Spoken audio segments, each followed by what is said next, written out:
E aí, pessoal, tudo bem? Vamos fazer aqui uma revisão num conceito importante da parte de FSA, CFA Level 1 Exams, que é a identidade Dupont, Dupont Identity, tá? No cálculo do retorno de equity, tá? Que é uma medida, né?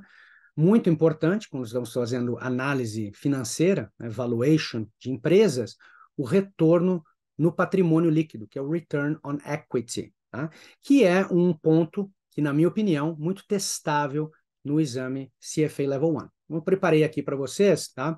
Uma preparei aqui para vocês uma lista, né, com pontos importantes, mas eu quero fazer mais na questão de apresentar para vocês uma maneira de vocês tentarem prever, né, prever como que a questão do Dupont, né, uma questão com Dupont Identity, apareceria no seu exame. Tá? Então, acho que essa aí é uma parte importante, tá? Que vocês devem levar em consideração quando fizerem a análise, tá? Do Dupont Identity. Tá? Então, as questões podem aparecer tanto de maneira conceitual, que eu vou mostrar aqui um exemplo para vocês, como também de maneira numérica. Tá? Mas eu acredito aí que a parte conceitual, né, do Dupont Identity é mais importante do que o cálculo, tá, em si. O cálculo em si não seria tão complicado, você vai ter que memorizar a fórmula e aplicar os valores caso apareça no exame. Mas eu acredito que as questões podem aparecer de uma maneira mais inteligente, digamos assim, para você analisar as respostas e encontrar, então, a solução, tá bom? Para a questão. Então, acho que é mais ou menos assim que vocês devem enfrentar não só essas questões aí que eu vou mostrar agora, mas todas as questões do exame, quando vocês estão se preparando para o exame Level 1, ou Level 2, Level 3, que seja, e vocês estão usando as questões, o material oficial, os simulados oficiais. Imagine que as questões desse simulado, desse material oficial, não vai cair identicamente no exame. Isso aí já pode esquecer. Tá? Talvez uma, né, entre 180, mas o que vai lhe adiantar muito? Pode ser que... Agora, o indivíduo que está ali, que precisa de uma questão para passar, né, do exame, né, se ele não tiver aquela questão, ele não passa, quer dizer, ele já demonstrou mais do que suficiente que ele estava preparado ali, por exemplo, uma questão fazendo a diferença. Então, eu acredito aí que uma questão, se aparecer identicamente com o ecossistema, não vai ser tão, não vai lhe ajudar tanto.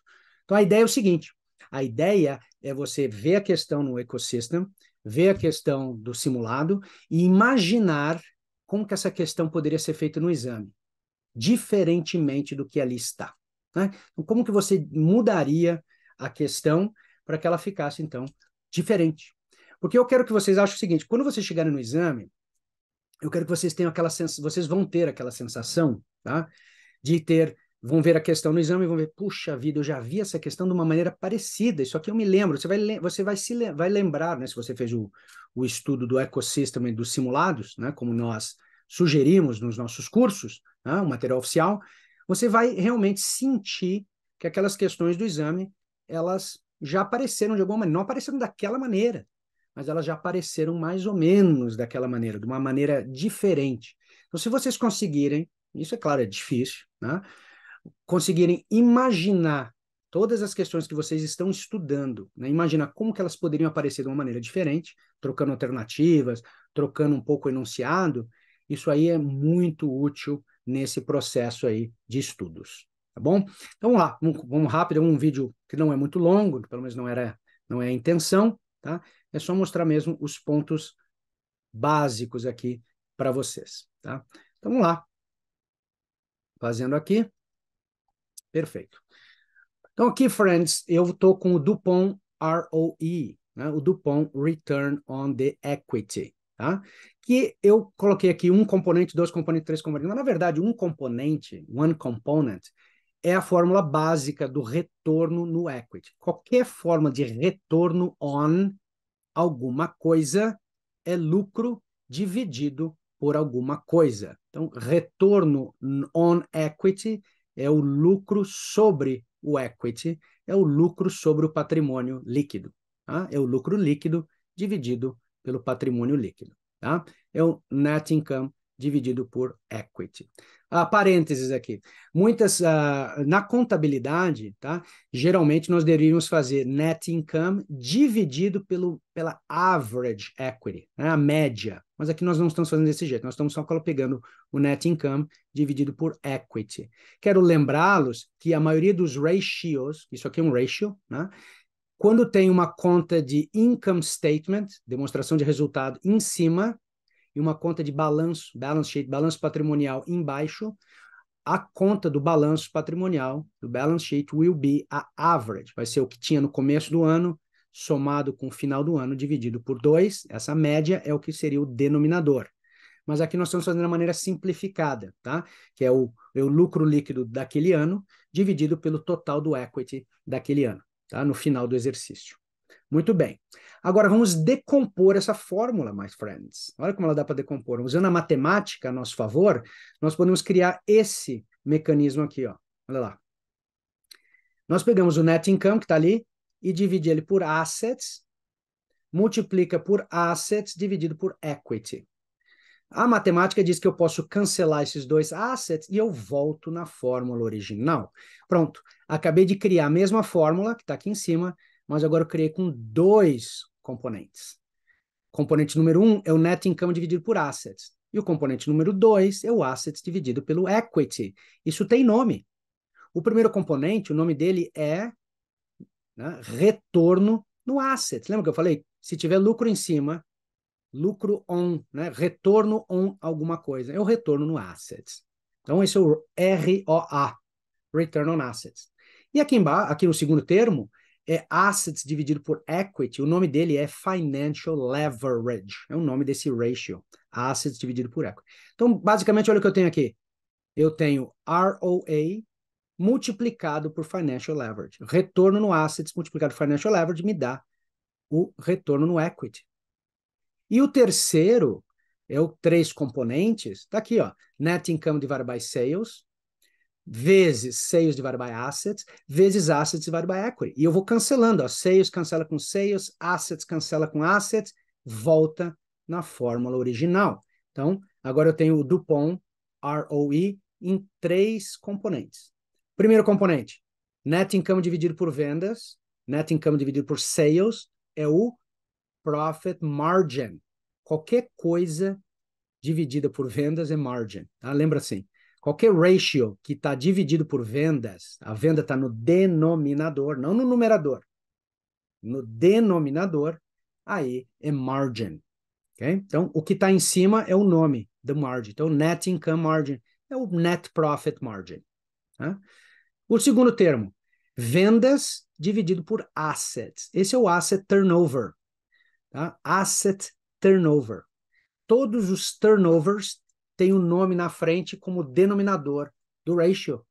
Asset turnover, algo dividido por assets. Tá? Receivables turnover, algo dividido por receivables.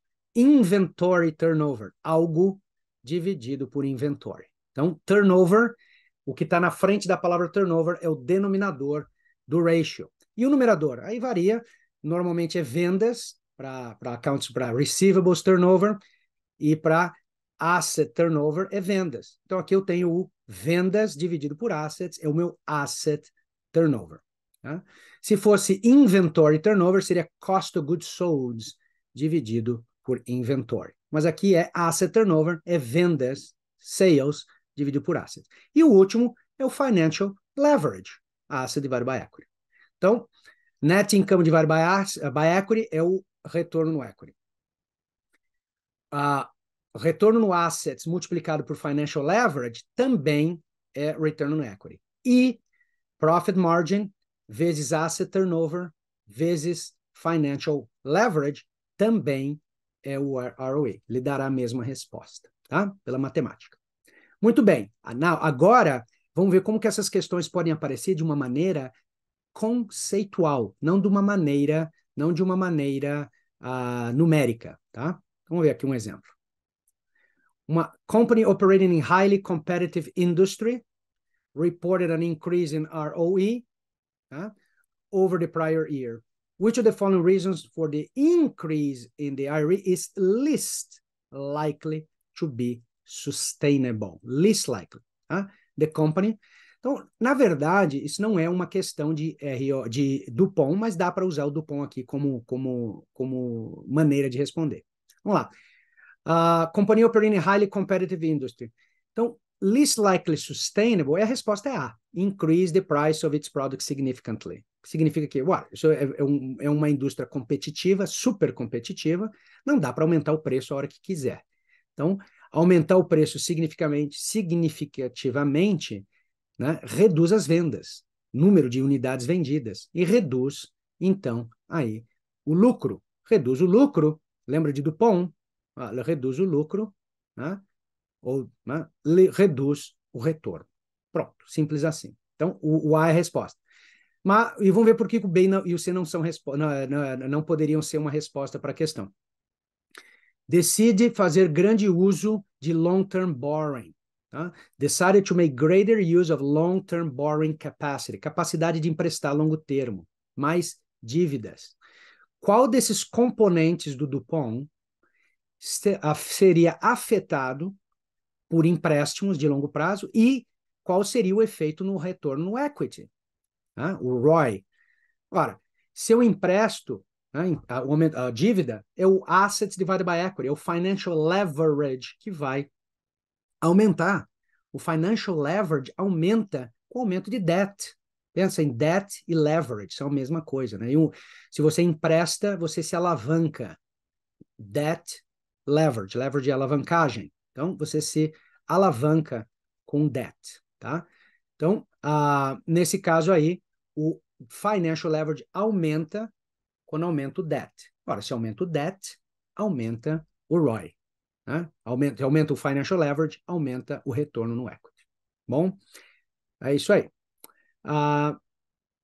Próximo aqui, implemented a new IT system allowing to reduce working capital levels percentage of assets. Ora, isso significa que você vai aumentar o retorno no assets e vai aumentar o retorno no equity. Então, não, isso aí, todos esses seriam sustainables no longo prazo. Né? Aumentar as dívidas de longo prazo e implementar aí uma nova estrutura que vai reduzir custos. Então tem que ser AA. Pergunta relativamente fácil, que eu escolhi aqui, né, na minha opinião, uma pergunta aí que talvez não necessariamente precisasse do Dupont, mas para mostrar para vocês que perguntas com o Dupont aí dentro poderiam vir a ser feitas de maneira conceitual. Então vamos ver aqui agora o que eu chamo de questão esqueleto. Essa questão esqueleto é algo que eu gostaria que vocês praticassem aí, né? Veja isso. Which of the following reasons will likely contribute to AN in the return on the equity? E é só ficar trocando o que está aqui no meio. Então, por exemplo, which of the following reasons will most likely contribute to a decrease in the ROE? Uma questão. Segunda questão. Which of the following risks will least likely to be a decrease in ROE? Segunda questão. Terceira. Which of the following reasons will most likely be a decrease? Most likely an increase. Olha aí, quatro questões, só com essa frase. E olha, eu consigo aumentar o número de questões de 4 para 10 só mudando as alternativas. Só mudando essas alternativas para encaixar na pergunta. E essas alternativas eu mudo usando isso aqui. Então, olha o que eu gostaria que vocês fizessem como um homework, ou como um assignment, tá? Como um assignment. Escrevam essa questão. Escrevam 4 questões dela. Variação, 4 vezes. Então, uma com most likely increase, most likely decrease, least likely increase, least likely decrease. 4 questões. Cada uma dessas questões você coloca ABC. E daí você quer que a questão, né, primeiro coloca a resposta correta em algum lugar. Põe na B. E aí coloca 2 respostas incorretas na C. E crie uma questão. Pronto. Você já pode estar criando a questão que vai cair no seu exame dessa maneira, tá? Então é importante fazer esse trabalho, tá? Então olha aqui, ó. Which of the following reasons will, vamos fazer um exemplo? Which of the following will, vamos colocar aqui então, tá? Um most likely, tá? Vamos colocar aqui um most likely. Então, vou colocar aqui most likely. tá? Contribute to a, let's say, decrease on the return on the equity. Okay? Decrease. Vamos colocar lá um decrease.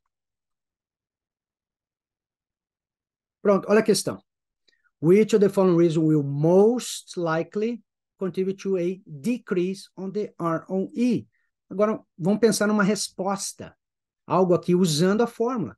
Vamos decrescer qualquer um desses três. Tá? Eu vou fazer uma pergunta, eu vou criar uma pergunta bem fácil e depois, na mesma lógica, tá? Eu vou criar uma pergunta mais complexa, tá? Sobre o retorno no equity. Eu vou puxar isso um pouco mais para baixo, pronto, para a gente fazer isso. Então, lá, vamos pegar a resposta correta. Então, pensem em algo que que diminuiria o retorno no equity. Então, o profit margin diminuindo, diminui o ROI, o asset turnover diminuindo, qualquer um dos três componentes ou dois componentes diminuindo, diminui o ROI. Eu vou colocar aqui, por exemplo, né, como resposta, decrease in financial leverage. Pronto. Olha lá, decrease in financial leverage. Vamos fazer todas essas questões no mesmo formato, tá?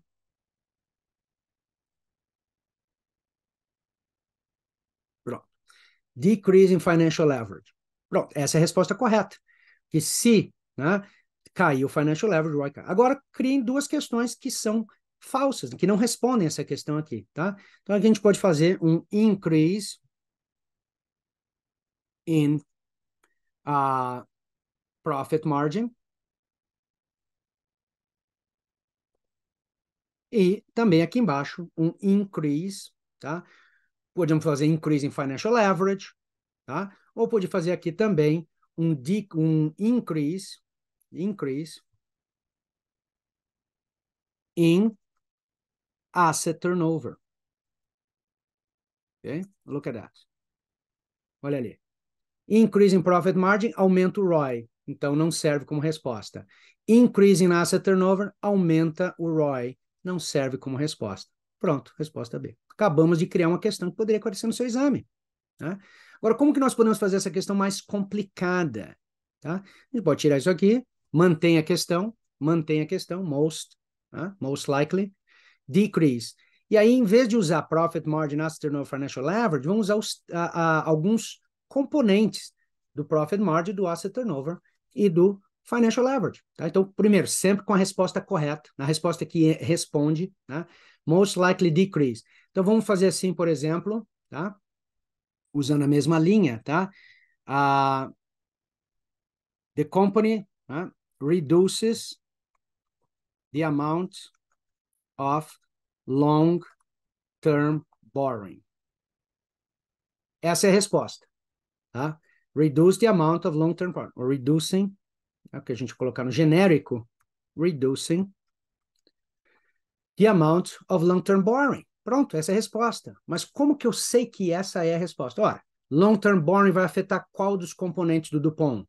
O financial leverage. O financial leverage cai se tem menos empréstimos de longo prazo. Cai o financial leverage, cai o ROI. Essa é a minha resposta. Agora, vamos criar duas questões, né? Duas alternativas para que, né, não respondam essa questão. Então, vamos criar duas alternativas que aumentem o ROI, usando a mesma linha, não de profit margin, asset turnover, financial leverage, return on assets, mas em componentes. Então, aqui, por exemplo, reduce the amount of long-term borrowing, tá? Por exemplo, aqui, increasing price of an inelastic product. Olha aí, ó, que maneira interessante de misturar economics com contabilidade. Increasing the price of an inelastic product. Ou você poderia colocar aqui, né, fazer uma questão mais interessante, uma empresa que trabalha vendendo um produto inelástico, já dá a pista na questão, tá? Então, tudo é possível aqui. Increasing the price of an inelastic product. Se eu aumentar o preço de um produto inelástico, tá? Ele aumenta o meu profit margin, tá? Porque eu não reduzo minhas vendas consideravelmente pelo aumento no preço, tá? Inelástico. Tá? Diferente da questão anterior. Olha a questão anterior. a company operating in highly competitive industry. Aqui é elástico, não precisava colocar, vende um produto elástico. Né? Aqui a gente podia colocar um monopoly, né? Mas já dava para ver, ó, se é um monopoly, ele aumenta o preço, ele aumenta o retorno no equity dele, da empresa. Pronto? Vamos botar outra aqui que não serve, tá? Então, aqui eu já falei do inelastic product afetando o profit margin, tá? A financial leverage, a gente pode fazer uma aqui do return on the assets, nesse caso aqui, ó, tá? Então, por exemplo, aqui, a gente pode dizer assim, contribute to a decrease in the return on the asset, né?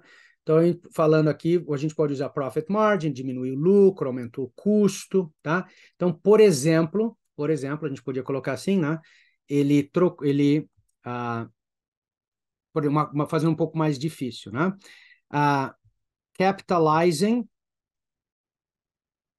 a fixed asset. Capitalizing interest on a fixed asset. Okay? Olha, uma maneira de dificultar um pouco essa questão. Capitalizing the interest on a fixed asset. O que quer dizer isso? Vamos ver como é que eu uso isso para responder isso. Ora, capitalizar interest quer dizer colocar os juros incorridos na compra de um asset, né, ou na fabricação de um asset, na construção de um asset, colocar no valor do asset, tá? E não colocar para despesa. Se eu não coloquei para despesa, tá? Eu vou aumentar o meu profit margin, tá? Vou aumentar meu profit margin, porque eu vou ter mais lucro, tá? Eu vou ter mais lucro nesse caso, tá? Poderia ter uma diminuição no asset turnover, mas teria um aumento aqui no financial leverage. So, overall, se eu capitalizar o interest no fixed asset, eu aumentaria o ROI. Tá? Então, você vê que essa maneira aqui, essa segunda formato, foi mais difícil que a primeira, né, que eu criei, para vocês entenderem como que isso pode acontecer. Então, eu sugiro que vocês façam isso. Tá? Eu sugiro que vocês eliminem as alternativas, coloquem a fórmula perto, né, e tirem aqui o most likely, tá? Deixa ela genérica, tá? Deixa ela de uma maneira genérica, como eu vou fazer agora, tá? E essa maneira genérica, então, você vai brincando com ela, né? Vai trocando, vai respondendo. Eu acho que isso é uma maneira bem eficiente de aprender aí o conceito do return on the equity, return on o DuPont, identidade, 2 componentes, né? 3 componentes. Aqui tem 3 e aqui tem 2. E lembrando aqui só um outro ponto que eu achei interessante. Veja aqui que eu coloquei, ó, verde vezes azul é igual a vermelho. Aqui, verde vezes azul igual a vermelho. Qual é a sua conclusão? É a conclusão que esse azul aqui é o mesmo, o vermelho é o mesmo, então esses dois verdes multiplicados é igual ao verde de baixo. Então, profit margin vezes asset turnover equals return on the assets. Acho importante aí que vocês vejam essa relação, porque pode ser que seja útil aí no exame. Tá? Profit margin vezes a asset turnover equals return on the asset. Ok? Então é isso. Eu espero que essa explicação aí que eu dei para vocês, plus mais essa análise de como fabricar uma questão, né, pode ser, eu acho que ser uma estratégia útil aí nos seus estudos para o CFA Level 1 Exam, tá? É material aí que há anos, né, que não muda esse material do DuPont Identity caindo nos exames do Level 1. Então, se você vai fazer o exame em 2023, né, que é o ano que nós estamos fazendo esse vídeo, ou vai fazer em 2024, tá? Vai, com certeza, o material não mudou. Esse ROE DuPont Identity está presente. Tá? Não sabemos aí para os anos 2025 em diante. Eu acredito que sim. Eu acredito que seja um tópico importante aí a ser incluído em qualquer exame CFA. Ok, friends? Então é isso. Espero que tenha sido útil. Qualquer coisa, né, qualquer dúvida, entre em contato comigo. Vocês sabem como, né? Se não sabem como, manda uma mensagem aqui mesmo no YouTube e aí nós damos uma maneira de entrar em contato com vocês. Eu sempre reviso os comentários, eu sempre vejo os feedbacks, tá? Isso é importante. Então, se você achou esse vídeo útil, nos informe de alguma maneira, para que a gente possa conseguir continuar fazendo isso, tá? Sugiro aí que vocês fiquem membros aí do canal para receberem aí então os updates, tá? Sempre fazendo vídeos aí em relação aos exames CFA, tanto Level 1, Level 2 ou Level 3. Podem ir na minha playlist. Nós temos vídeos em inglês, tem playlist em inglês e tem lista em português aí para o seu delight, como você quiser aprender aí o material, tá? Então é isso, pessoal. Obrigado e até o próximo vídeo. Tchau, tchau.